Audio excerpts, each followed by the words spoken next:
Quanto custa para ter uma cobra legalizada no Brasil? Oi, meu nome é Diana, tenho algumas cobrinhas, eu tô aqui com 3 dos meus filhotes, mas pelo visto eu não vou continuar esse vídeo assim, porque tá meio impossível.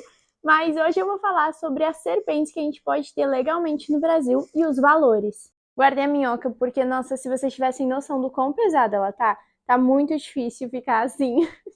Mas tô aqui, ó, com o fiapo, minha boa imperator e com o lombriga, minha boa constrictor, e acho que com eles eu consigo. E se você quiser um vídeo falando sobre os custos para manter uma cobra, já comenta aqui, que aí eu faço. Eu vou colocar aqui, inclusive um dos próximos vídeos que eu vou fazer é sobre terrário, e esse daqui, por exemplo, a minhoca, foi eu que fiz. As serpentes, elas precisam ser devidamente legalizadas, e se vocês tiverem curiosidade, eu faço um vídeo só explicando sobre isso, mas no Brasil não são todas as espécies que são permitidas. Por exemplo, a corn snake, a famosa cobra do milho, que é muito popular, ela não é mais legalizada no Brasil atualmente. Já foi no passado, hoje em dia não é mais. E dentre as espécies que a gente pode ter, os valores começam em R$ 2.000 e terminam em R$ 35.000. E hoje eu vou citar as principais espécies que são vendidas legalmente, as mais populares e o valor delas. Bom, começando com a espécie mais barata, que também é a menor dentre as espécies legalizadas, que é a Kenyan Sandboa, ou a famosa jiboia da areia. Os machos ficam com 60 centímetros e as fêmeas com mais ou menos 90 centímetros, então é uma espécie bem pequena perto das outras, e elas começam em R$ 2.000.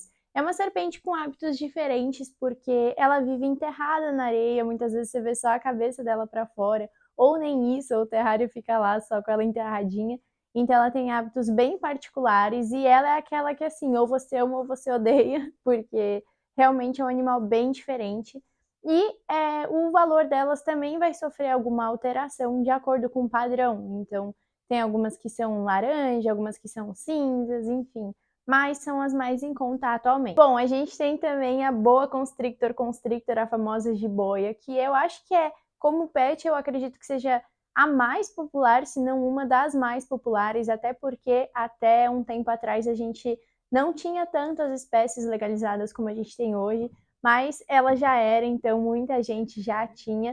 E os valores também, eles começam em R$ 3.000, e eu já vi filhotes de até R$ 9.000. Eu tô falando em filhotes porque, às vezes, quando o animal é adulto, maior, o pessoal vende um pouco mais caro, tá? Todos os valores que eu tô falando são valores de filhotes, e elas têm também uma grande variação de valor por conta de cor, marcação. Então tem umas que têm a cauda mais vermelha, tem umas que nem têm a cauda vermelha, tem umas que têm as marcas diferentes, né? Tem umas que começam com uma marca contínua, tem umas que tem as linhas aqui, né, bem fininhas, as marcas daqui, né, bem fininhas, não tem pintinhas pelo corpo, enfim, a gente tem uma grande variedade, e os valores acompanham também essas mudanças. Tem também padrão amazônico, padrão nordeste, enfim, tem muita opção de boia. Eu sei que se você não está acostumado, talvez você olhe e fale, nossa, mas elas são iguais, mas com o tempo seu olho vai acostumando a ver esses animais e você percebe que elas são realmente muito diferentes. A gente tem também a BCI, a Boa Imperator, que é a espécie do meu fiapo,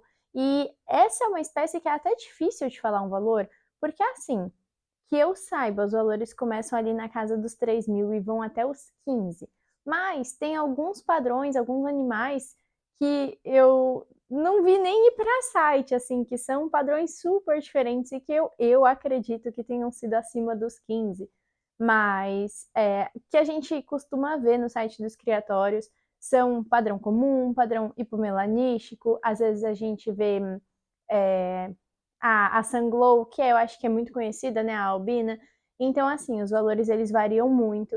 E dentre o mesmo padrão pode também ter variação de valor, como eu disse, por causa de marcação e essas questões. E olha que aqui a gente nem tem tanta BCI assim. Se você vê os criadores lá de fora que já trabalham nessa genética há muitos anos, nossa, tem animal inteiro preto, tem uns animais até rosados, é absurdo. Bom, outra espécie que é muito popular é a King Snake nigrita, né, a toda preta, a famosa cobrinha toda preta, que muita gente gosta dela, ela é muito querida.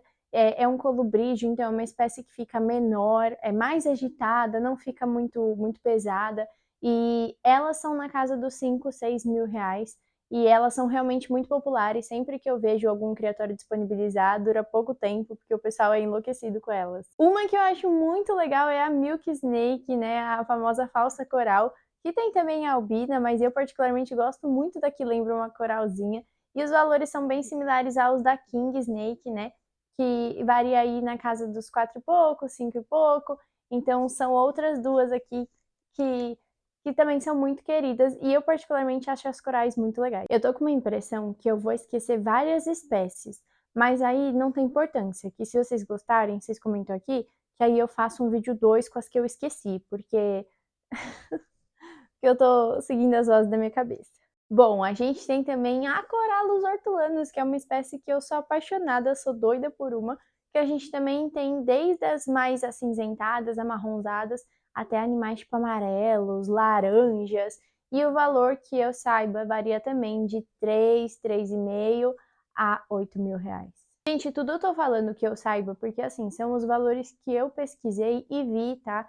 Que eu acompanho em criatórios, enfim, mas às vezes pode acontecer de um criatório lançar um animal mais em conta, ou então um animal mais caro. Então eu tô falando de valores que eu vi nos sites de criatórios devidamente legalizados, beleza? Agora a gente tem jiboia arco-íris da Caatinga.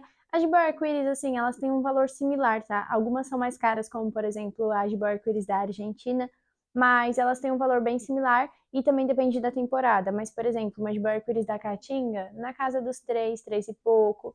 Uma jiboia arco-íris da Amazônia, 3 e pouco, 4 e pouco. E agora a jiboia arco-íris da Mata Atlântica, ela já é na casa dos 6, assim, já é um pouco mais cara. A da Argentina também é um pouco mais cara. Agora a gente pega a do Norte, também se acha por uns 3 e pouco. Do Cerrado também, então é tudo ali na mesma casa, só com algumas exceções que são um pouquinho mais caras. Mas também vai depender do animal, porque, por exemplo, arco-íris da Amazônia, a gente tem o padrão preto, né? Por exemplo, lá no Gibás Brasil, tem padrão laranja, e aí, como são animais diferentes, com padrão aí trabalhado há muito tempo, geralmente tem também um valor diferente, são um pouquinho mais caro. Agora a gente vai para uma outra categoria de cobra, que são as croba com preço de carro. Eu falei isso num vídeo meu, inclusive, de preço de carro, e o pessoal veio, nossa, onde que é esse preço? Mas, gente, também não dá pra você comparar com um carro novo, né? Porque também não é tão alto assim o valor. Sucuri amarela. Gente, sucuri amarela só saiu uma ninhada legalizada até agora e elas custaram 20 mil reais. Mas existem boatos de que nas próximas temporadas mais criatórios vão ter filhotes e os valores vão mudar. Corallus batesi, a joia do hobby. Eu fiz inclusive um short sobre isso recentemente. 25 mil reais. Nasce laranja, cresce e fica verde. Tem dentes enormes, mesmo não sendo peçonhenta. É um animal arborícola, é um pouco mais reativo.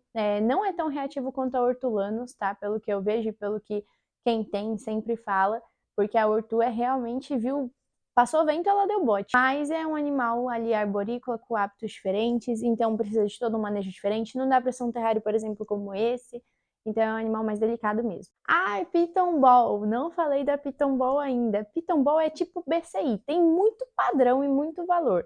Porque a Piton Ball a gente tem desde o padrão comum, que é o selvagem, tem pastel, tem banana, tem paed, tem lesser, tem muita coisa. Eu nem sei todos os padrões de bowl, porque realmente são muitos padrões de bowl. E as bowls, até um tempo atrás, a comum, a gente só via comum e elas eram super caras. Agora, como tem muitos padrões, a gente vê a comum por 4 e pouco, 5 e pouco, e vai até a segunda serpente legalizada mais cara do Brasil, que é a Piton Ball padrão Pied, que eu vou deixar a foto aqui, que ela custa 30 mil reais. Mas tem, por exemplo, leucística dos olhos azuis, né? Toda branca de olho azul. Tem muito padrão de ball. A minha favorita, para ser bem sincera, é a ball banana. E as bananas são vendidas por 7, 8, 9 mil reais.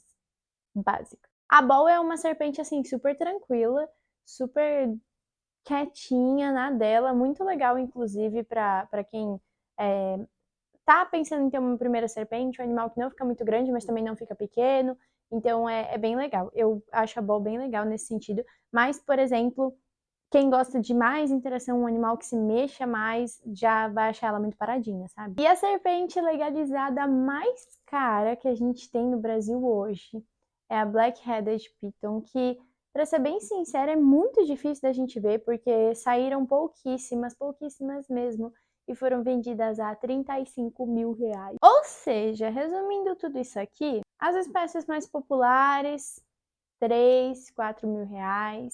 Algumas outras um pouquinho mais assim, R$ 6, R$ 7.000. E as mais metidas, R$ 20, R$ 30.000. Então assim, os valores eles mudam muito. Como eu disse, vai variar de criatório para criatório, de animal para animal, da idade, né, tamanho do bicho, marcação. Então tem muitas variantes e esses são os valores hoje. Então talvez daqui 5 anos vire um pet super popular e aí a gente tenha mais criatórios e os valores melhorem.